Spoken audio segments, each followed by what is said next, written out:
Spice Indus ਸੁਣੇ ਦੋਸਤੋ, ਤੁਸੀਂ ਸ਼ਾਮ ਨੂੰ ਗੁਰਪ੍ਰੀਤ ਸਿੰਘ ਦੇ ਨਾਲ ਪ੍ਰੋਗਰਾਮ ਈਵਨਿੰਗ ਸ਼ੋਅ ਵਿੱਚ ਸਾਡੀ ਅੱਜ ਦੀ ਖਾਸ ਮਹਿਮਾਨ ਐਨੀ ਮਾਨ, ਜਿਹਦਾ ਬਾਰੇ ਪਹਿਲਾਂ ਹੀ ਦੱਸ ਦਿੱਤਾ ਗਿਆ।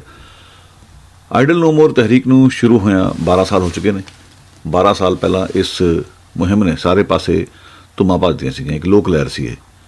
ਉਹਦੀ 12ਵੀਂ ਵਰ੍ਹੇਗੰਢ ਦੇ ਮੌਕੇ 'ਤੇ ਵਿਸ਼ੇਸ਼ ਗੱਲਬਾਤ ਐਨੀ ਉਹਨਾਂ ਦੇ ਨਾਲ, ਜਿਨ੍ਹਾਂ ਦੀ ਇਹਨਾਂ ਮੁੱਦੇ 'ਤੇ ਚੰਗੀ ਪਕੜ। Annie, thanks for joining me. Thank you so much for having me.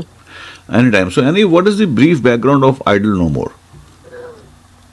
So I Don't Know More was this incredible start, and I'll say it hasn't ended, but the start of a peaceful indigenous revolution that was galvanized by many reasons.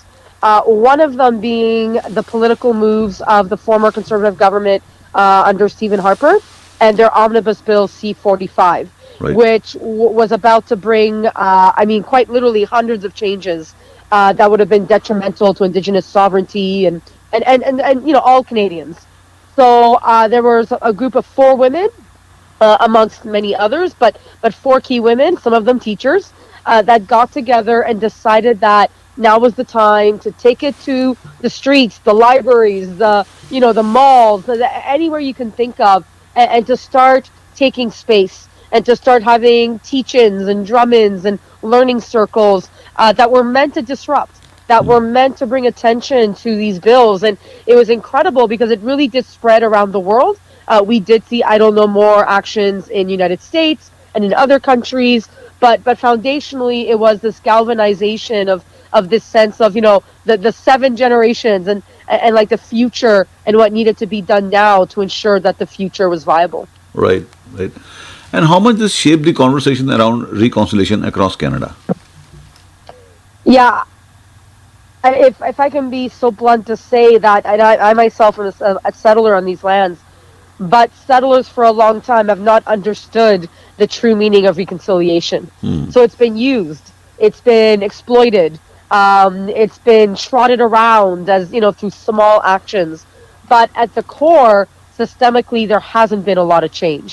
Right. So I Don't Know More was a response to that as well, that you really can't reconcile as you're putting forward such legislation, as you're doing such actions, that there needed to be really a centering of Indigenous voices to truly realize what reconciliation needed to look like, and most importantly, that truth and justice had to be front and center in anything that anybody dared to say was reconciliation. Yeah, but what has really changed since then in terms of systemic racism, in terms of the racist attitudes and stereotypes against First Nations?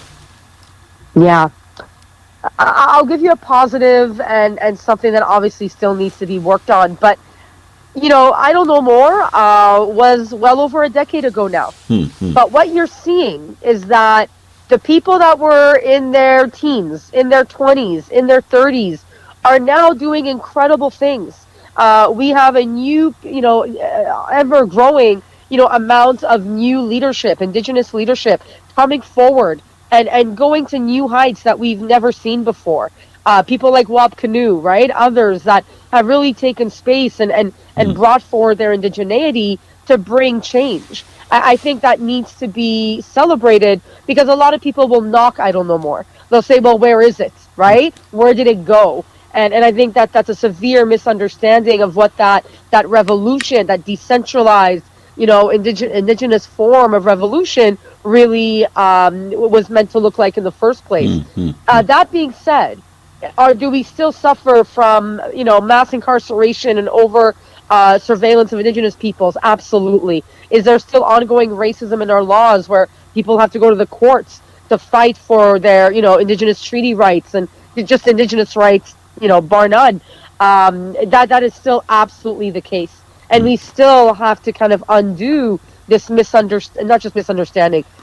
stereotyping, the prejudice, the racism that comes with what we're seeing now, which is denialism of residential schools. Right. So certainly there's so much more to do, and that's more the settler work. I don't think we can say that I Don't Know More would only succeed if that would go away.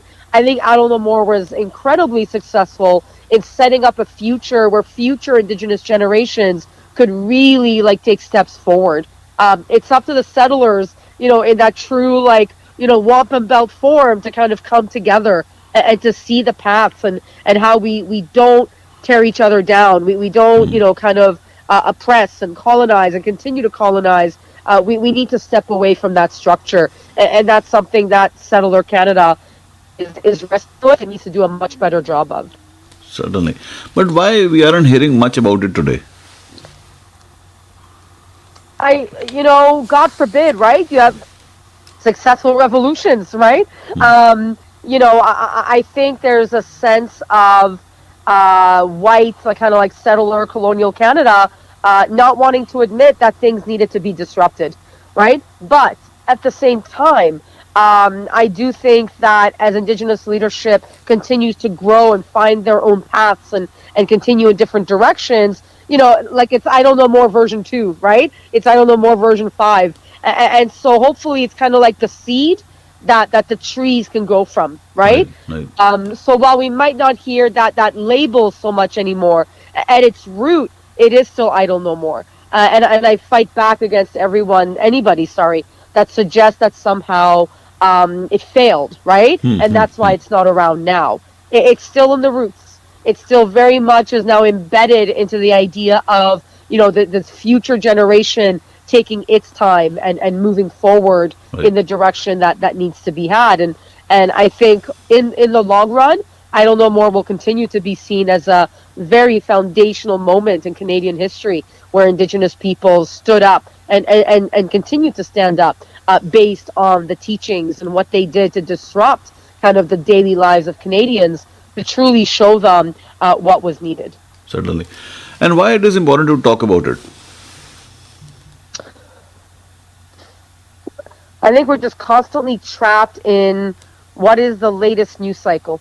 And it's sad to say, but people don't necessarily want to talk about Indigenous sovereignty and what that really looks like, right? So whether that's land back or Indigenous movements around the world, it just seems to fall off the table far too quickly. We see in some parts of the world, it's considered guilt. I mean, even in Canada, right? People that suggest teaching about Indigenous nations and cultures and the beautiful reality of what today can be as guilt-ridden, right? That somehow we're anti-Canadian for having these discussions. So again, it's that systemic racism at play. But I encourage people, something like I don't know more, when you think about other topics, be they negative or positive, whatever it might be, I think it's foundational that we look to like Indigenous actions. And so we should be continuing to talk about Indigenous issues and bringing forward these incredible moments of like warriordom and revolution that absolutely show the strength of Indigenous nations across Turtle Island. Right. And what this movement meant to you, being an anti-racism educator? It shifted things for me. It started early in my career, and I remember because I'm teaching subjects that even French, even languages, to be quite frank, and I really saw it as an educator, the need to listen, the need to learn, the need to join in, where I was welcome to do so, to truly bring forward that message. So if we're in the classroom, there's drumming at the mall, bringing that in, right? Maybe there's a news story about it. Maybe there's a way we can connect with some of the people, playing those roles and taking that leadership in that movement. And really, it was foundational to me to grow in my understanding of what anti-racism was.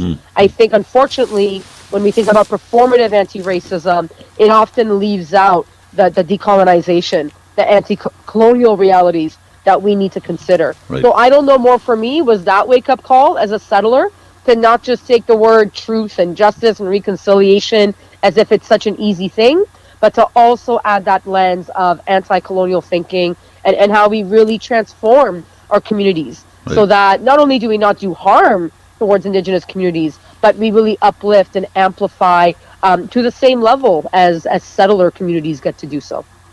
And where can people learn more about it, and how can those listening to this conversation get involved? I Don't Know More has actually a website, and it's a really good one, and it keeps you up to date with everything. So to your earlier question about like where is it now or why are people talking about it, they've been on the front lines of everything. Right. Any kind of activism you're seeing, they're part of it, right? We've seen in the last like 14 months around issues around Palestinians and human rights and genocide and all these concepts. They've been there, right? Black Lives Matter, they've been there. So I really encourage people, just follow them. They have social media.